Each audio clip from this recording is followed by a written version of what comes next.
Hi, good evening. My name's Argelia Martinez from the Latinista Chicago. I'm here with our host, Cindy Arocho.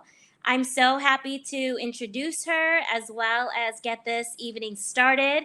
This will be pre recorded, so if you want to go back, you are more than welcome to get some of those tips and dive right in.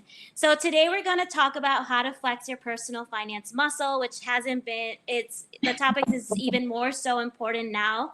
But I wanted to say for those of you who are tuning in that aren't familiar with the Latinista was founded by Jai Vargas in New York, and the premise in our mission is to host workshops like this, where we work with other professionals and collaborate with other women and anyone that are really allies of women so that we can provide professional development.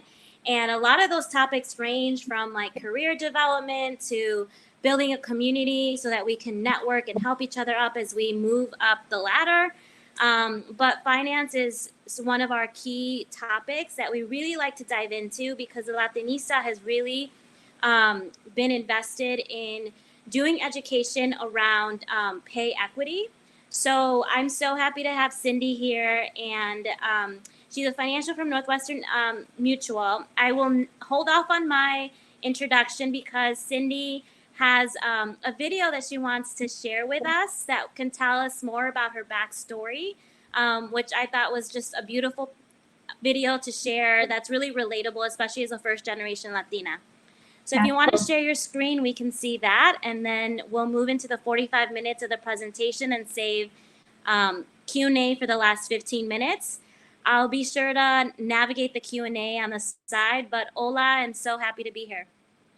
Sounds great. Let me go ahead and share my video. Hi, everyone.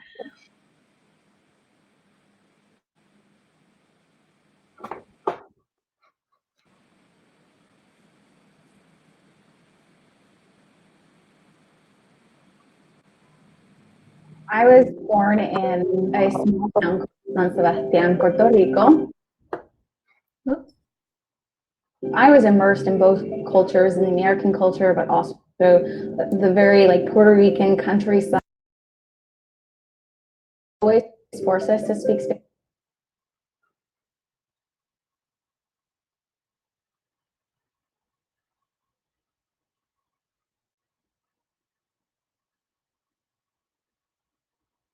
Let's try that again. Spanish when we were home. Wherever we moved, I always said he always brought Puerto Rico with him. Dígame de tu día, ¿cómo estás? Estaba caminando por ahí, viendo mis flores y eso. I grew up pretty low income. Everything I did was about school and doing well. One thing that I know about Cindy is the bigger picture is what drives her. As the first person in my family to go to college, I walked out of Princeton with a secure job on Wall Street. Cindy is highly guided by her values. I think values that come from family, values that come from her culture, values that come from her faith. I've done missions for more than 20 years now. I had the opportunity to serve in Mozambique, Africa. All they do is take street kids and give them an education, home, food. I think the first 2 weeks I cried almost every day. Moving from Wall Street to a little hut was a big shift. When she was there, she kind of realized that maybe Goldman Sachs, they were about the money, and maybe that's all they were about. There was a lot of self-discovery and really becoming comfortable with her story and her past, and that caused her to start re-looking again and move to Virginia Beach here, and that's when we met her. That inspired me, and I said, where else can I go that I can do that? She's come out with Northwestern because she understood that she could do good and she could do all the charity work at the same time. When I started Northwestern Mutual, my vision was, well, why don't I support these schools out of my own pocket and out of creating financial security for others? That's going to spill over in creating security for these growing kids. So now my clients now have a hand in doing that. She's an incredible mentor and influence on a lot of people, but she doesn't even realize that she's touching. These street kids showed me what love was really about, what life was really about. They gave me a different perspective on gratitude. If they're given an opportunity to education like I was, can become the next doctor, the next Einstein, the next president, the next lawyers for their country. What an incredible experience, and so inspired by what you've accomplished. I'm going to come back in after 45 minutes to join you, but thank you so much for sharing that. And anyone that is here, you can ask a question through the bottom of the screen or in the chat. But with further ado, I'm so glad you're here, Cindy. Me too. I am so honored to be here today. So thank you so much for asking me. So straight from Virginia Beach, hola todo el mundo. I am so excited. I'm going to be sharing my screen in a little bit, but like I hope that the video was touching. It is a little bit about my background, and I think a lot of us can relate to it as being first generational, wanting to give back to our communities, and just being as women in fields to succeed. And education is huge for me. My mom didn't graduate college. Didn't graduate high school. My dad never went to college. And so as someone from my family that went on to an Ivy League, it was a really big deal. And I know how much education can help. And so I'm really big on education. And so today I'm going to educate us a little bit on finances. And I thought it'd be really great during this time, during this pandemic, where finances have been sometimes a little bit of like an instability. Like, how do I still have great financial wellness during a time that may seem a little bit unstable? And so we can flex our muscles and hopefully bring money to be much more of a casual conversation. I know a little bit about my background. You know, mi padres, my parents didn't talk too much about money. And so I want it to be just a casual conversation, a point where we can be open with one another and talk about things because education really does continue to help lift us up. So if you have any questions as I'm giving my presentation, just type it in and I'll be happy to answer them at the end. So let's get started.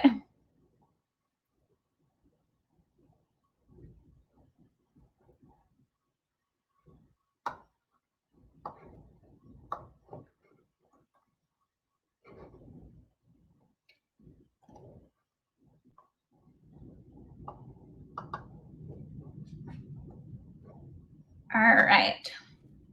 So flexing your financial muscle and staying ahead. So a couple of things I thought that were really great statistics to know.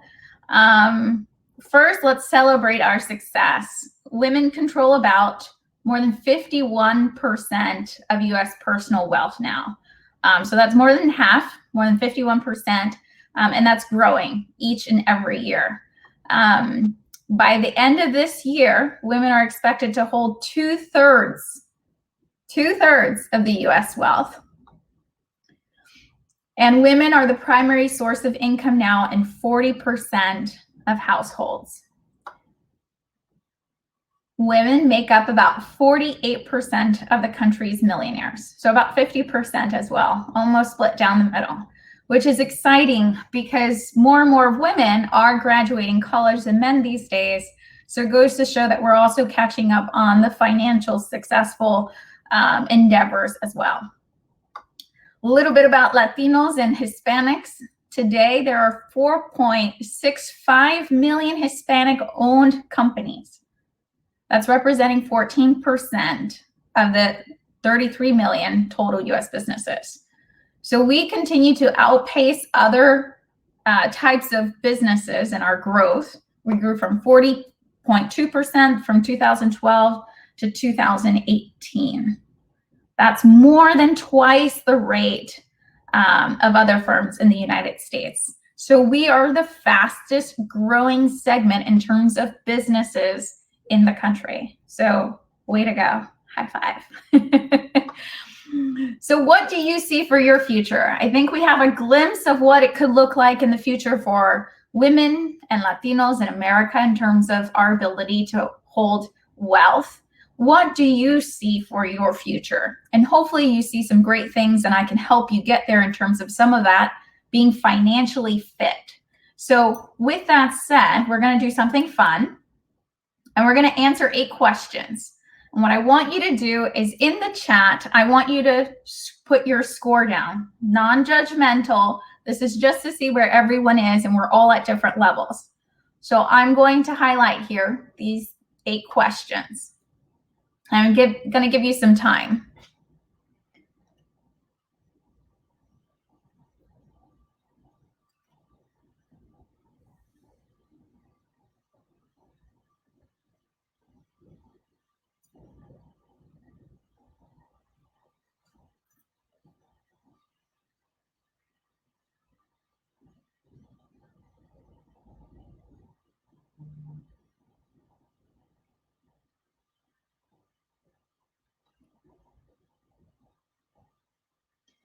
Can't read the screen? Sure, I'll make it bigger.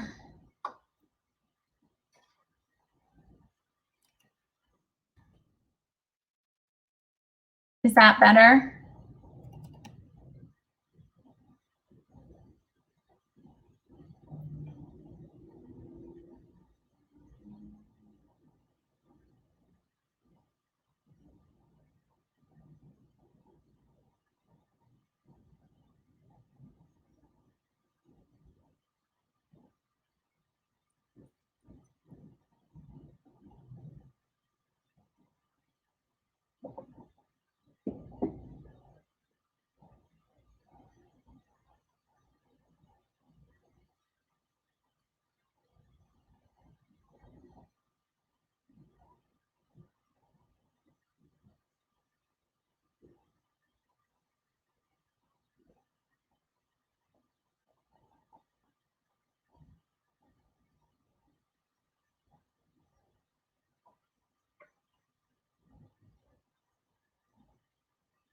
So once you answer them true or false, it's a point for true, no points for false. Start typing in some of your points.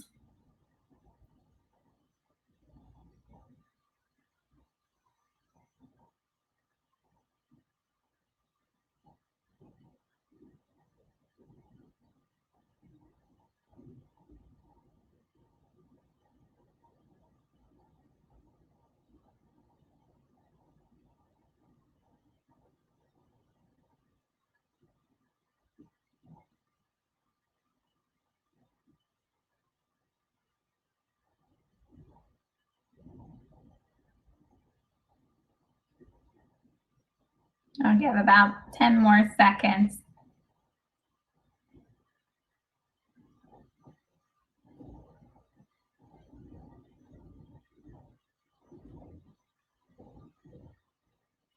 Great. All right, there's some coming through now. So we don't really have anyone I see on the 0 to 3 total points. That's okay if you are. That just means it's a great time to get started if you haven't. It's just a place where you can start taking some initial steps. Like the first initial step would probably be knowing your credit score. That's a first easy step to do. You can get a free credit score online. You know, how much you need to save for retirement, that's probably something you have to work with a financial advisor. So 4 to 6 points, great, you're on your way. You've made some choices already. You've probably implemented some things. Maybe you have a 401k at work. You've known your credit score, those type of things. You start an emergency fund, way to go. And those in the 7 to 8 points, you've probably done some planning, but may need someone to come along, kind of keep you accountable to them and keep some tweaking. So this is a great kind of sheet to come back to every now and then and see where your fitness falls, and see where could be some areas that as you speak with a financial advisor, it could be your area of focus for that year or that season. So way to go.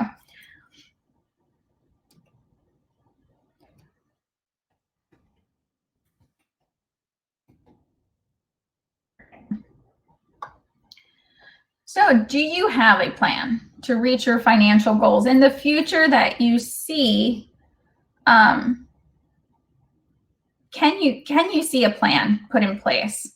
And how confident are you with that plan, right?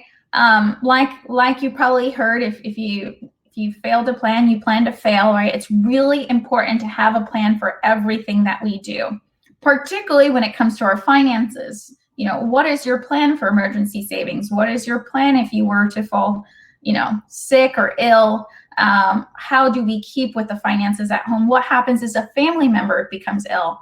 All of those things are important. So make sure that you have a plan that touches upon all those things. So next thing is, I think this is really great to go back to basics. So these are 5 key actions to creating financial security. Okay? Save, spend, grow, protect, and give. Right? For everyone that comes a little bit differently, that's going to look different, but those are your 5 key actions. So when I talk about a plan looks pretty on the paper, it looks pretty on the wall, it looks pretty in our email, but really what makes a difference is when we put actions behind that plan. And these are 5 steps that you can take of action that will help you in developing your financial plan. So save, that's a big one. When people say, yes, I'm saving, my follow-up question is usually, what are you saving for? Are we saving for a new home? Are we saving for retirement? Are we saving for our kids? Are we helping to save for family back home in our countries? Are we saving for our kids' quinceañera? What is it that we're saving for? That's a really good starting point, right? You always want to start with the end in mind, and then you work your way backwards. So here are some goals. When you divide your goals, they should be divided into 3 segments. Short term, mid-term, which is the 5 to 10 years, and long term. I'm going to repeat that. Short term, mid-term, and long term, right? You want to think about your future in those 3, what we call time segments. You know, where will you live? What will your family look like? What are some big purchases that may be happening in the next few years? These are all ways that we could be thinking about our goals, okay? So short-term, mid-term, and long-term. A short-term goal could be your emergency savings, okay? A long-term goal could be retirement. A mid-term goal could be you're looking to save for a house or that vacation. Right? So people ask me, the next biggest question people ask me is like, okay, Cindy, I know I need to save, but I don't have much to save with. I'll start saving when my salary is higher, when I have more money coming in, and I'll be able to save more. And I think that's a misconception about how saving works. You know, the younger you are, the earlier you start, the better. Your $100 definitely outpaces your $200, $300, $400 a month when you're 10 years older. Okay.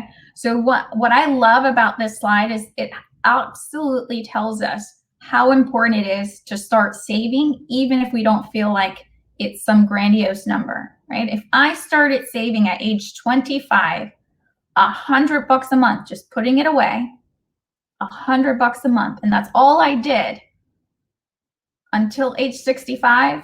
At age 65, I would have $200,000. Okay. If I waited and I put that same $100 away month after month, year after year, but I started it at age 35, I'd have only $100,000. So just waiting 10 years reduces the total amount by $100,000. It cuts it in half. So waiting has a huge cost when it comes to investing and saving. So the earlier you start, the better. Okay, even if it's $50, put $50 away. Something counts, because what we have out there is called compounding interest. Compounding interest is what Einstein called one of the wonders of the world, right? That's where time has value, because the earlier you start something, the more it compounds long term. So start early, regardless of how much it is. The next question I get is, all right, I get the savings, I get how I need to save in terms of time, and then I need to start saving early. How do I save? So now I have this cash flow, I'm bringing money home, and then I have things I have to pay for. How do I save? How do I work out a budget? Okay, so I don't really like budgets, honestly. I find budgets can sound like a dirty word like diet. No one likes to be on a diet. Sounds really restrictive. So I like to say cash flow analysis because it helps me understand what comes in and what goes out. And usually when budgets are thought about, they're thought about, I have this category and have this much for that category. I have this category and have this much for that category. And what happens is if we overspend in one, then we feel like we have to take money from another category. And really, that just sucks long term. It's not a great feeling. So when I do a cash flow analysis, I understand what are some essential expenses, what are some discretionary expenses, and then what's our potential for saving. And what I do is I go, okay, this is how much we can save. Feel free to go spend the rest. I think that's an easier way to manage money, right? And every year we may be increasing our saving, but how you spend, it's up to you, because there's some months like Christmas, you may have a little bit more spending in your category for gifting, right? Or there may be more birthdays or more weddings in a month and you might have to spend more on travel. So in those categories, they're going to fluctuate. So if you can know how much you just have to spend, the rest you save the rest. So this is how you divide it. 60% essential expenses. Okay. What are essential expenses? Those are things that you have to pay in order to live. Okay. Living expenses. You have to pay your mortgage. You have to pay your rent, or you don't have a place to live. Okay. Right now, internet is considered an essential expense. Cell phones are considered an essential expense. We can't really live without these things, okay? 60% towards essential expenses, 20% towards discretionary. So that's like haircuts, nails, massages, maybe some travel, some eating out, hanging out with the girls. Those are discretionary expenses. They can vary from time to time. If we needed to do without them, we probably could. So they're discretionary. There are Amazon accounts, right? A lot of people spent on Amazon during the pandemic. Amazon accounts, that's discretionary expenses. 20% to savings and investing. So we need at least 20% of our budget to be going towards savings and investing. Okay, so 60, 20, 20. 60, 20, 20. So when we spend wisely, we get to enjoy things today and also enjoy things in the future. So we have to take that inventory. So as you see, there is this monthly budget sheet I do use with clients. So if anyone wants a copy, I can send you a copy. It's a fillable PDF. You can save, actually, my clients save several months in tabs, and you can fill it out every month and change it as needed. But this is great, again, for cash flow analysis. Okay, it's important. One thing I've had from clients is when we've done this exercise once, is they realize they have actually more left over at the end of every month than they thought. And the question usually follows up is, I don't know, or the thought is, I don't know where that money goes to. I don't know where it's being spent. So it makes you much more aware and conscious of your dollars. So here's the answer of how I should save. So here's those 3 time segments again: short term, midterm, and long term. Retirement stands with long term as well. So short term, we have our cash, our checking, our savings account, or how some of us grew up, right? Our parents had, under the mattress, a vault somewhere hidden in the wall, under a pillow, in a cookie jar. That is short-term savings. It's liquid cash. It's money that we can have access to immediately. Okay. And with emergency savings, I usually say you want 3 to 6 months. Here it says expenses, but I work with my clients on 3 to 6 months of income. Because if you're out of work, sometimes those expenses go higher. So 3 to 6 months of your income is what you need in an emergency fund. Okay. Midterm, those are your investment accounts. Long-term could also be investments, right? Like 401k, traditional IRA, the Roth IRA, the annuities, those are all retirement. But then we also have this cash value life insurance. It's a product that's used in long-term planning for a lot of clients. That helps people plan for long-term. Why? Because it's still liquid. It's not a retirement account, but long-term growth is really great. And it's cash. So one mistake that sometimes I see some clients do is they have old 401ks. I don't know how many of you have changed jobs. We're usually, you know, in the beginning of our career, in our professional career, we're usually not going to stay in that place forever. So we may go to different companies and we may have developed several 401ks. What happens is once we leave that employer sponsor plan stays there. And then no one's watching it, no one's managing it. And a lot of times they just move it into cash. So the best thing and the easiest thing to do if you have old 401ks is to consolidate them and put it into a rollover IRA, okay? Or you can roll it over into your new employer's plan and consolidate it that way, okay? A lot of people are like, I just cashed it out. Well, unfortunately, when you cash out 401ks, there's penalties. There can be a 10% penalty, plus you have to pay taxes on it. So it really hurts when you do that.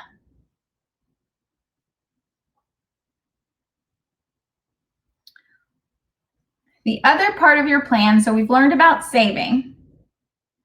Now we're going to learn about protecting our assets.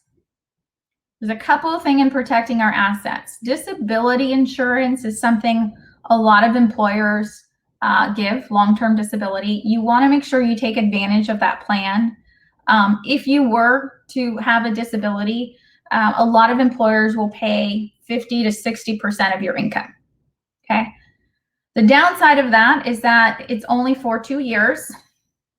So if you have a permanent disability, it won't go past the 2 years, and all of that benefit is taxable to you.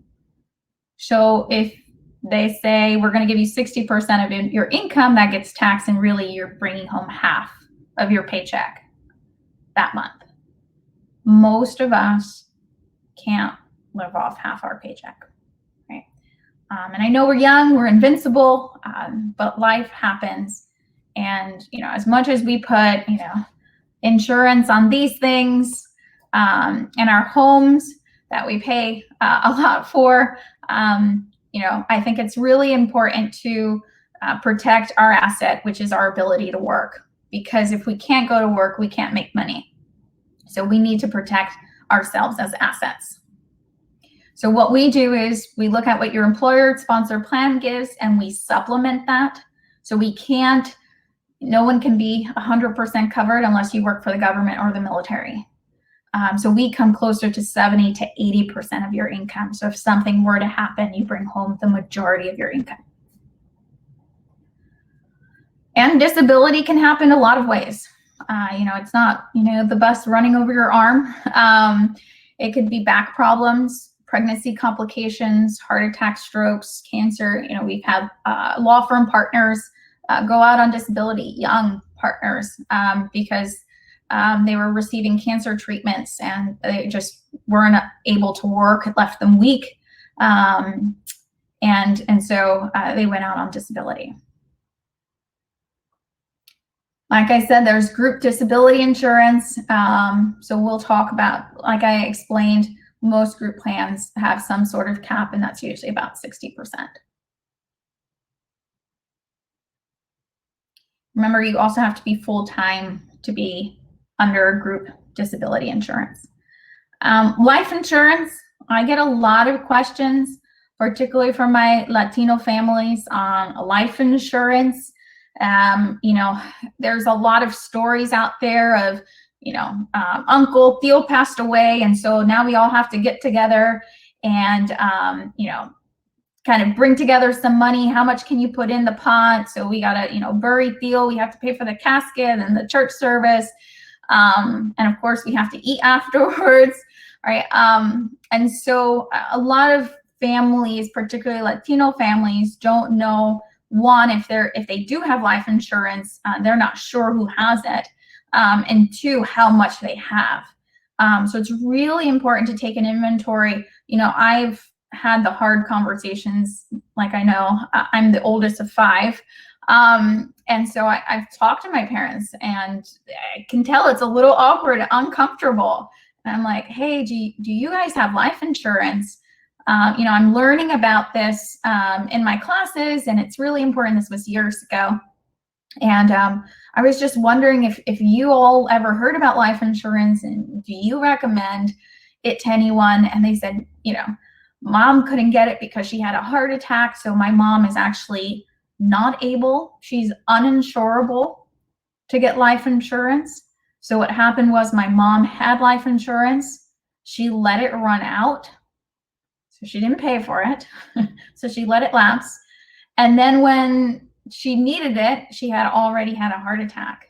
And that is a huge risk to life insurance companies, and they consider her uninsurable. So she's going to have to wait for several years of no symptoms to then be able to apply, and she may have a higher cost. Whereas my dad got in it early, kept paying, and still has it. So it's important because as the oldest, you know, if something were to happen to my parents, again, a financial planner, I need to financially plan, you know, what am I going to do? Do I have an extra account aside now for mom? If something were to happen to her, she's going to be well taken care of. So again, life insurance is important. How do we know how much we need? You're going to find a lot on the internet about formulas. And I'm not a big proponent of formulas. You know, you'll see the 10 times your income, or 1 million for the breadwinner and 500,000 for a stay-at-home spouse. It all depends, right? If you have 1 child, 5 children, your life insurance need is going to be different. If there's a mortgage on the house, if you want to pay for a kid's education, you know, if you were to pass away early, all of those are determinants of how much you need in life insurance, okay? So there's a lot that goes in my calculation, and that number is personalized to every individual and every family, and even to businesses. When we do the buy-sell agreements, we fund them with life insurance.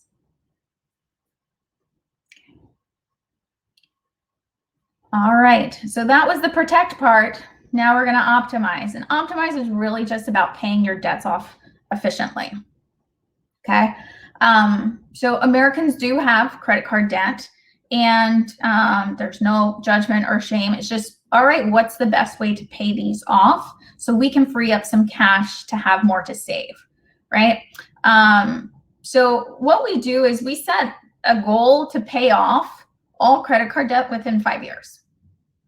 Okay, high interest debt is nobody's friend, right? And there's a lot of clients I work with, we pay it off in 2 years, okay?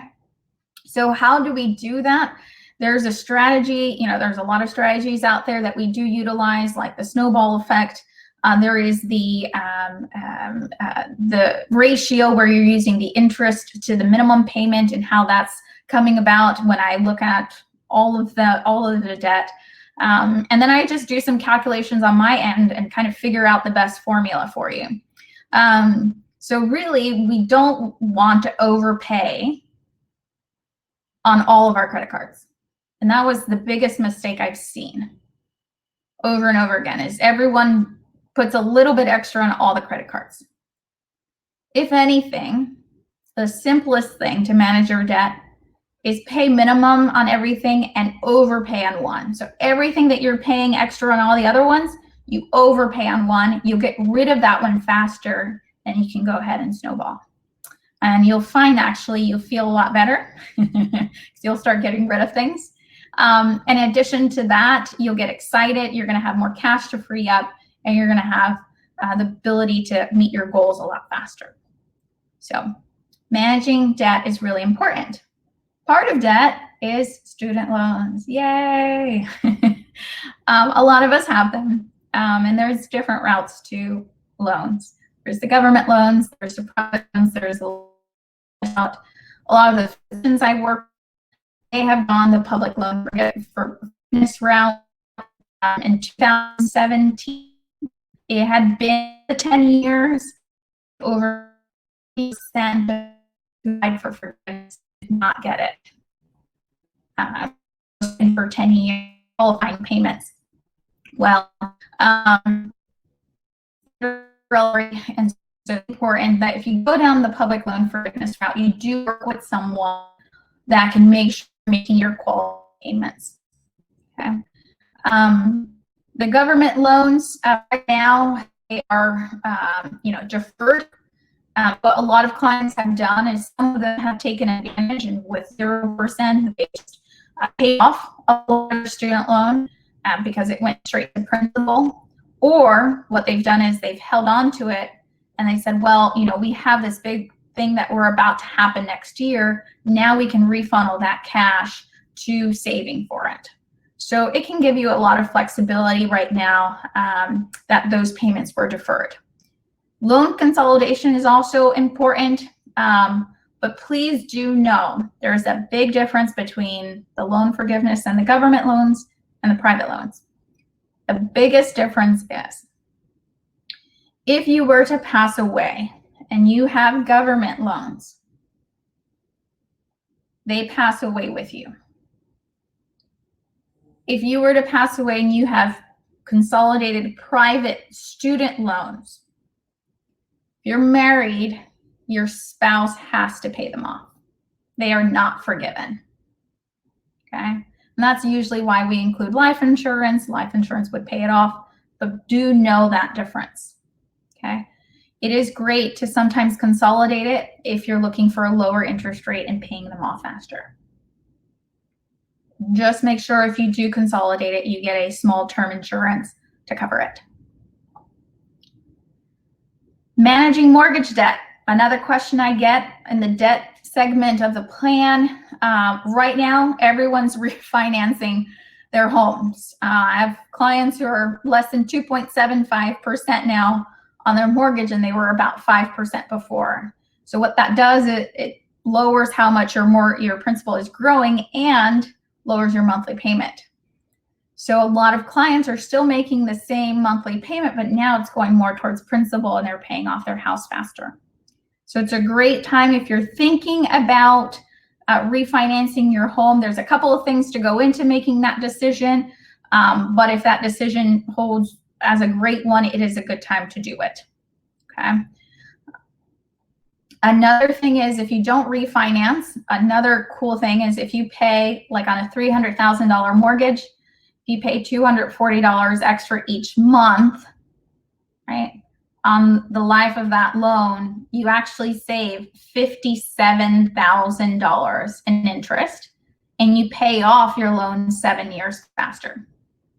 So instead of a 30-year, it becomes a 23-year, just by paying that extra $240 a month.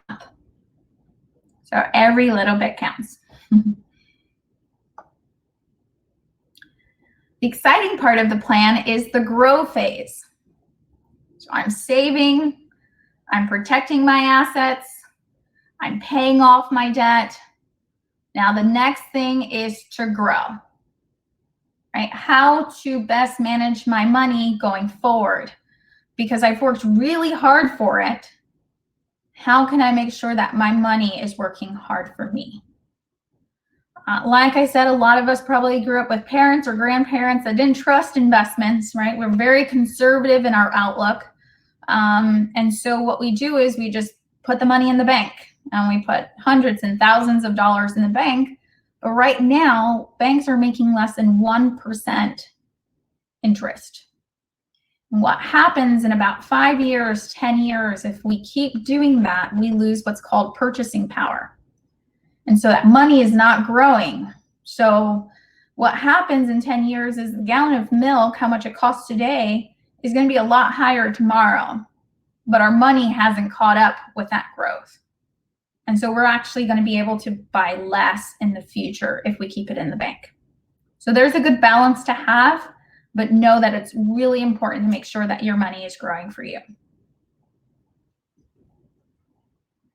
So again, what's your goal? You'll probably hear that theme a lot.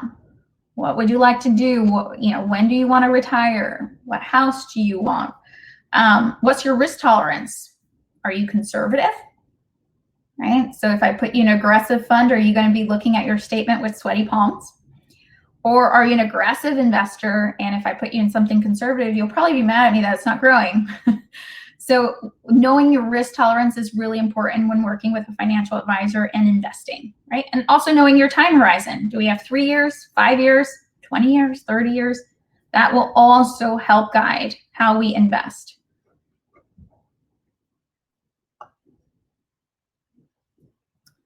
I'm sure you've heard this. Don't put all your eggs in one basket, right? Investment strategies are really important to have. This is called asset allocation. I'm going to go a little bit deeper into this investment thing because I heard that's something that you all will be interested in, right? Of course, investing is going to be specific to your situation, and this is very general information, but hopefully these basics kind of get your wheels turning to talking with someone like me to help you kind of move forward. You'll want a plan, and you want to do it in a way that you're not going to put your eggs all in one basket. And a financial advisor is going to help you decide and guide you on what buckets to put your dollars in, right? If you have a bucket of 401k, it's going to be different than the bucket of a Roth IRA for various reasons, okay? One is tax deferred, one is tax free. One you can pull money out before 59 and a half with some exceptions. The other one you can't, right? One is through the employer, one is you manage. So there's a lot of differences, but it's important to have them. And why they say that is you want to have choices. The more choices you have, the more flexibility and the access you have to cash when you need it. If you only have one account, and as your financial advisor, you need cash, that's the only account I can pull money out of. Whereas if you have various accounts, right, depending on what maybe the taxable nature is of that year, if it's really high taxes, I can pull out of your Roth IRA. When taxes go low, I can pull out of your 401k, but it gives me the ability to kind of make your money last longer. So don't put all your eggs in one basket. Make sure you have a great balance of some differences. So step 1 is to set your goal. Step 2, risk and reward, is really just your investment tolerance, risk tolerance. 3, diversification. That's don't put your eggs in one basket. The 4th and the 5th are the most important. Discipline. Once you start, keep going. It's like flexing your muscle at the gym. It's going to be a habit.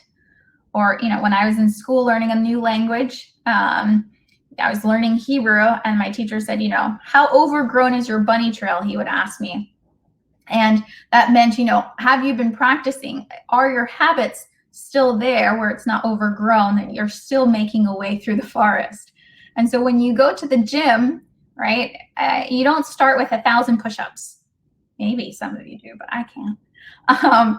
And the first day, but consistency and discipline is so important. I may do 5 push-ups this week, and I'm going to up it by another 2 next week. The important thing is I'm just doing it every day, and I get stronger and hopefully reach my overall fitness goals. Same thing with your financial fitness, with your financial wellness. Discipline goes a long way, and that builds your momentum. And once you have momentum going, there's really no way to stop. These are just some slides I thought they were important to show. Market declines are expected, right? The risk of stock market decline over time. This is from 1926 to 2018. Okay, so it doesn't include 2020. Over rolling 5-year periods, stock market returns have been positive 87% of the time.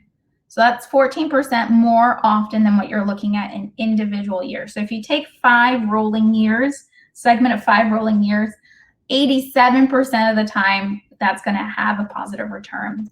So what I tell people is you don't want to see just returns from last year, because last year had an aggressive fund had like 15%, right? You want to look at it at an average of like 5, 10, 20-year rolling periods to see how well a fund is performing. You want to look at things that are long-term.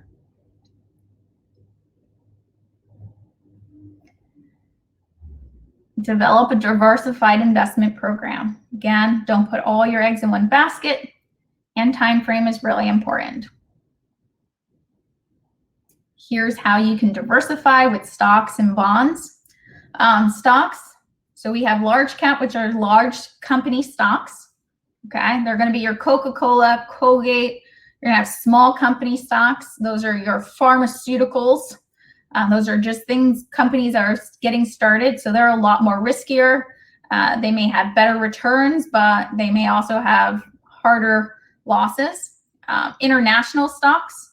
It's great to invest outside the US because those are some really good returns as well in some places. Again, a lot riskier depending on where you invest. Europe versus India, right? Very different. Then we have some cash alternatives and we have some government bonds. And that's what makes up someone's portfolio. These are asset allocation models. They're just really nerdy for me and I love them. But it just goes to show you, here's conservative. So the more dark blue, right? This is where your returns would be, the lowest returns, if there were returns. And the more yellow, the more high risk. So that's the more aggressive, right? And this has more returns than the conservative. What I'm doing as a financial advisor is I'm trying to find out where can we have the highest return with the lowest amount of risk. Because if these two give me the same returns, I'm going to go with the lower risk one, right? I don't have to take that much risk then for the same return. This is my favorite. I call it the quilt. It is an understanding that a diversified portfolio is really great to have. It's the white one in the middle. If you see it, it gives us an understanding of volatility, but it goes up and down a lot less than, for example, real estate. So in 2004, real estate was 33.2%. By 2007, it was negative 17.6%. Okay, it fluctuates. It is one of the highest risk asset classes that you can own.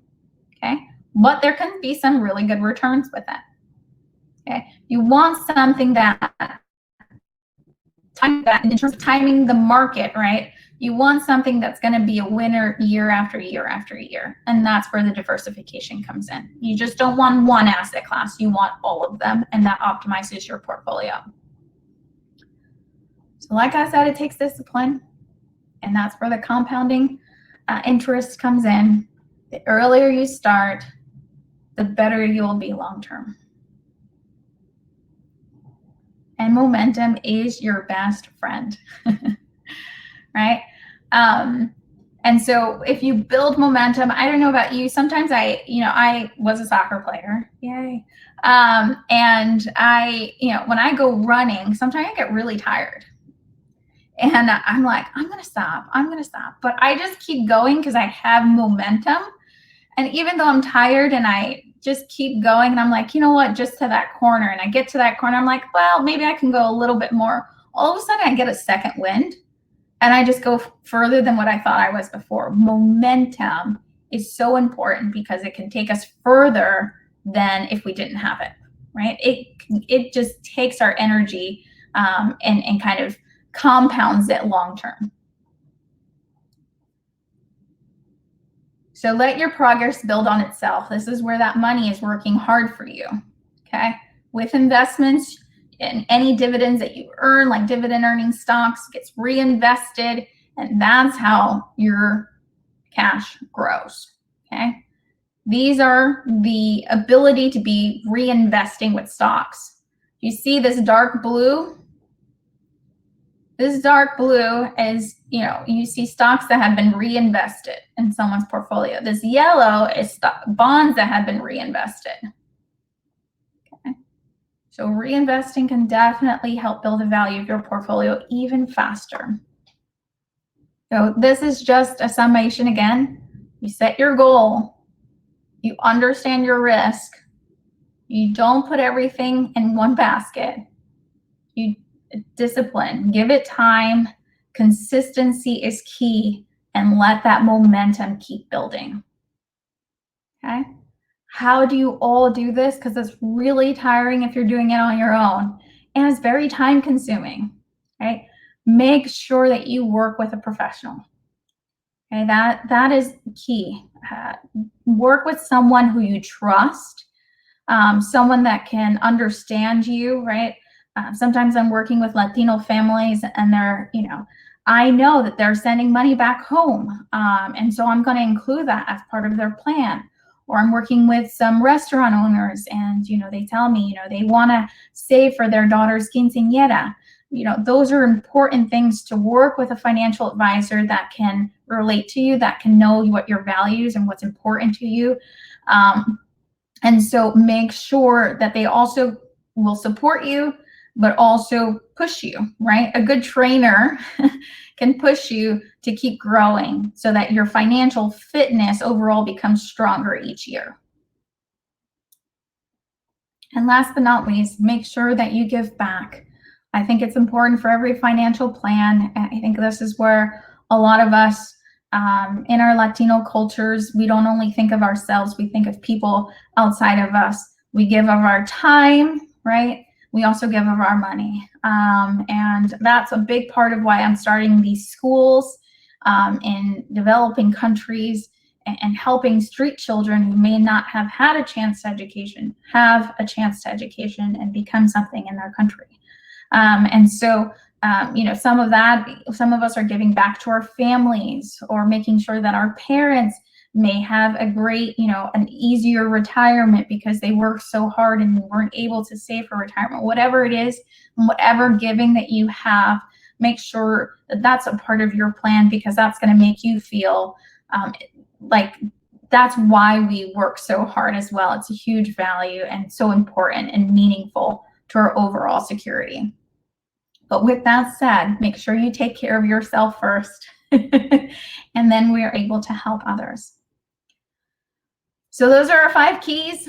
We save, we spend, we continue to grow, and that was all the investment stuff. Protect is making sure you have your insurances in place, and we give back. So before we get started, I know there's a couple of questions, and I think I have a survey. Argelia, should we do the survey after the questions or before the questions?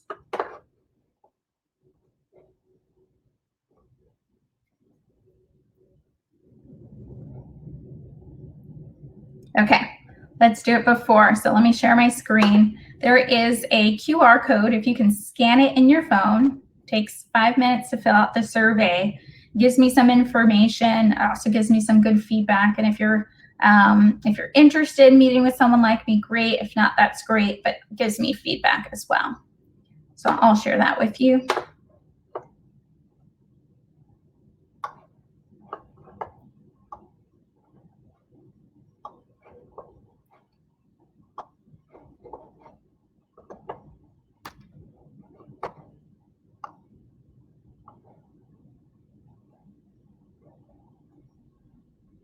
Here we go.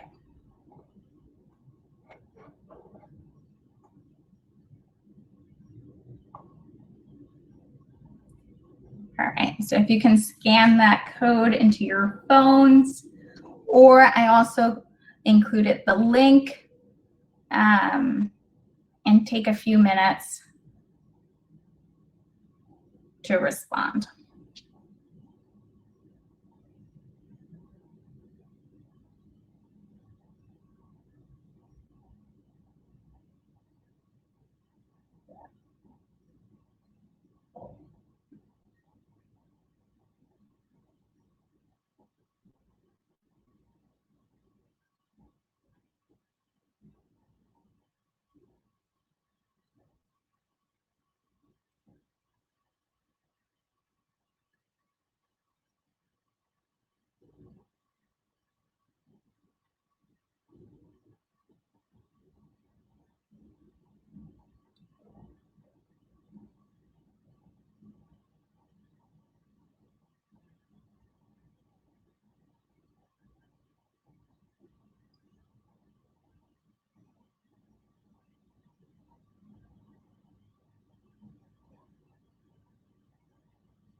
And once you're done, if you can just type in done in the chat.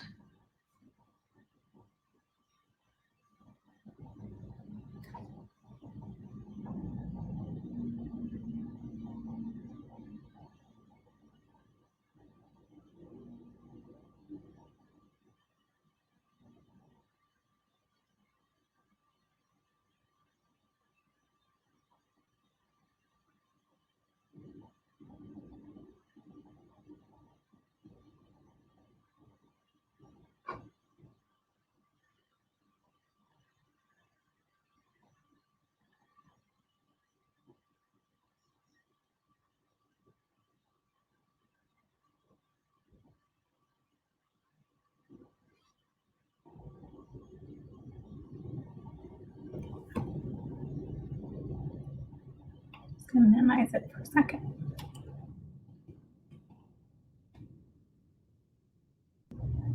You want the link to the chat?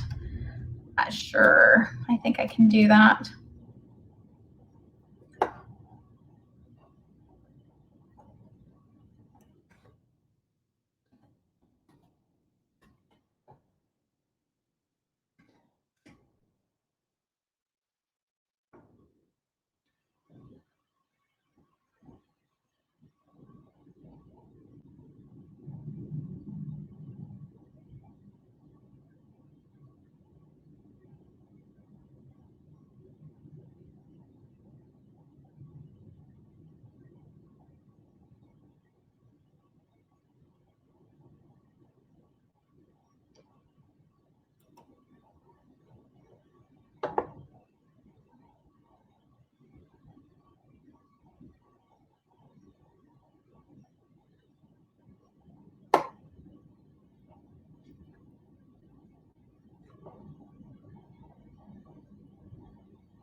All right, thank you. So I guess it's question time.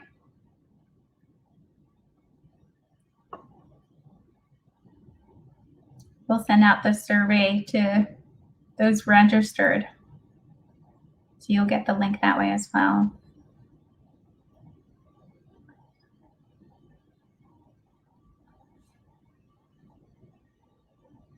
Great. Thank you, Andrea.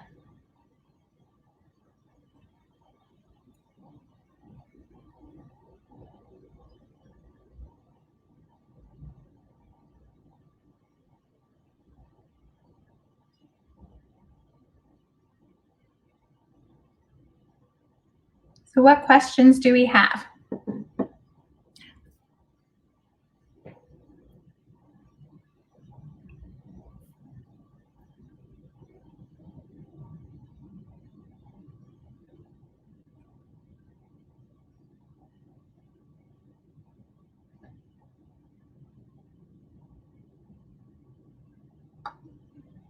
All right, how do you know when to save versus when to pay off your debt? Joanne, that's a great question. That is a question I answer every day. So and this is going to be my answer for a lot of things. It's going to depend. What is the debt that you're trying to pay off? How long will it take? What's the interest rate on the debt? How long have you been carrying it for? But also, I want to see what emotional kind of connection there is, because debt is very emotional, right? We want to get rid of it as soon as possible. It just feels heavy. And sometimes those emotions can like overtake, you know, some kind of wise ways of paying it off. And so I'll give you an example. I had a client who, you know, he had an extra $20,000 that he saved up. He threw it to his student loans. And he came back without my knowledge. He did this, and he came back and he said, "Cindy, I made a mistake." I go, "What happened?" And he's like, "I paid $20,000 towards my student loans, and it only changed my monthly payment by $100 bucks." You know, and so if for him it didn't really make the big impact he was hoping he could have put that $20,000, left it in emergency savings. So now he's out of $20,000 in cash, or could have put it towards an investment. So it all depends. But one thing is true. I will let you know, Joanne. Do not pay off your debt in detriment to savings. So even you can be aggressive towards paying off your debt, but put something away. What I've seen is you can have debt like this, and if you're being aggressive towards it and not paying savings, so let's say savings is here, right? You feel like your debt is going like this really fast. What happens is that life throws us curveballs. And over time, there's going to be something that comes up. And guess what? We don't have cash to pay for it. So guess where it's going to go? Right back to debt. And our debt goes up. And this is how people get stuck in a debt cycle. They never tend to figure out why they can't get out of debt, because they don't have savings. So although your debt might come down a little bit slower, but your savings is going up. And then all of a sudden life happens, and guess what? We have cash to pay it off. So even though our cash goes down, we can rebuild it, but guess what? Our debt doesn't go up, and we keep paying it down. So savings eliminates future debt. It keeps you from being in debt in the future. So make sure you do both. I tell people, even if you're putting $25, $50 away, put something, but it's going to help you long term. So hopefully that answered your question. Are there any programs like Mint that you suggest are a good place to start? Yes, Mint is great if you're looking for cash flow analysis. So if you're like, hey, I want someone to help me manage my cash flow, I don't really want to spend more than $100, $200 on eating out a month. I need someone to keep me accountable. Programs are really great. Those are great apps. There's tons of them that work basically very similarly. They're just designed different depending on your personality and what best fits you.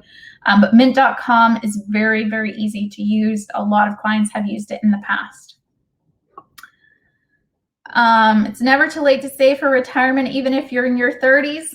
Correct. Absolutely correct. Do you recommend a higher investment risk tolerance? For example, our needs are currently covered by 20% of our income. Yes. So if you can save more, definitely save more. Again, it depends what you're comfortable with. For some of my clients who feel maybe a little bit behind, they may still be in the conservative bracket, but they're saving more. Or they may not be able to save more, but they take a little bit more risk with their money if there's a longer time horizon. I would be careful to take more risk with shorter time horizons. And that's why we have multiple accounts. So some people have an aggressive account and some people have a conservative account. And they feel a little bit better that they have both, but one is getting a little bit more growth that they may need than the other. So they don't make their whole risk tolerance aggressive. They have a combination. So yes, start wherever you are, even if you're in your 30s, your 40s, starting is better than not starting. So great on that. So thank you, Vicky. And you said, for example, our needs are currently covered by 20% of your income. So yeah, we need to chat and see how we can be saving. It's never too late to save. All right, I started a little late. This is Felix. I don't have any debt. Or loans to pay off. I currently have a Roth IRA. All right, so let's see what we can be putting. Are we maxing out the Roth IRA? If there's no 401k, what other investment accounts are there for you to be investing in to make sure that you're growing your cash? Are there other things like CDs? I would not recommend because they're very low interest, but other growing asset mechanisms out there that we could be utilizing for you to grow your cash. So absolutely, there's definitely ways to help. And then Andrea says, what happens or how would you manage having to go into your safety net savings? You wouldn't use it all to still have savings. I feel like it's a catch-22.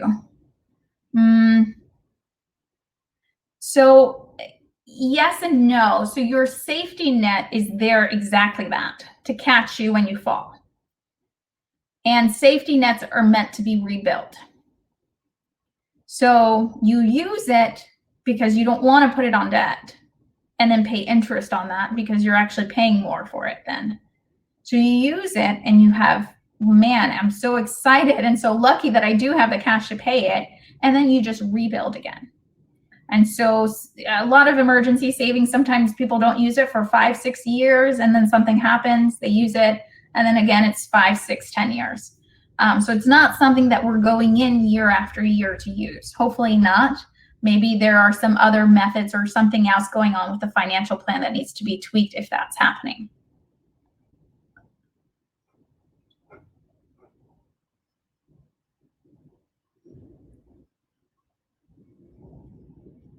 Yeah, Felix is doing great. So thank you so much for your questions. I think that was all the questions I have. So to Andrea, Felix, Vicky, Yai, and Joanne, thank you for your questions. If I could be of any help, please contact me, fill out the survey, leave me your information. I'd be happy to help and reach out in any way possible. I'm all about empowering Latinos and Latinas and setting up financial security for themselves, their families, and their businesses for years to come.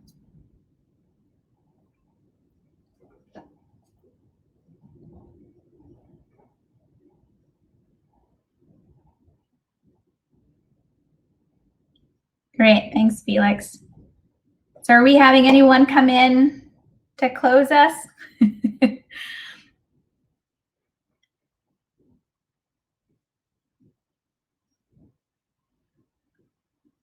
All right, well, thank you everyone for an amazing night. I'm hoping that you took something of value, that this was helpful today. It's got your wheels turning. And thank you so much to Latinista for putting on these seminars and empowering us and our future generations. So thank you everyone. Have an amazing night. Buenas noches.